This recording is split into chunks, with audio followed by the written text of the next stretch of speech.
Tadaan! Ang Pasko ay sumahay. Tayo magsiyawin ng magagandang himig. Ako na lang talaga ang kumakanta dahil alam mo naman, pag sa mundo ni Meta, ang dami-daming bawal to the point na, na talaga ako dyan sa mga copyright naman na kahit original mo, sinasabing, original. Speaking of, di ba kahapon, dinala ko kayo saan, doon ang mura. At syempre, ang mga nakapila doon, naririnig ko usapang politika.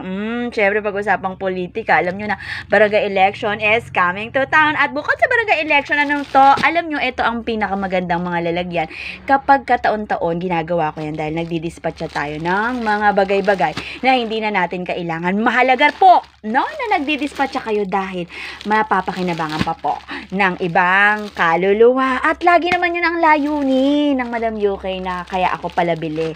Dahil yung mga bagay-bagay ay po pwede nating i-share. Basta dun lamang po, tayo sa Wag Maarte. Dahil alam naman si Madam UK kapag nakatanggap ako ng mga arte, alam mo, hindi na kita bibigyan, te. Kasi ayoko yan ang aking kinaiinisan. Nagsasabi lamang tayo ng totoo. Minsan talaga, hindi mo kakayanin kapag ikaw nakatagpo ka ng mga arte. Buti sana ang arte ay may binabagayan yan. Alam mo kung ano allowed lang sa akin ng pagiging maarte.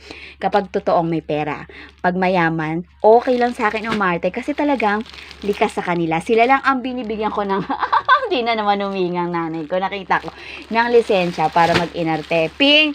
Meron na naman ako isa pang pasabog. Busy tayo, Ping! Again, dito ko po binabalot ang mga bagay na hindi ko na gusto. Including yung mga plastic na ibebenta natin para sa pakinabangan pa at ipakilo. Ping!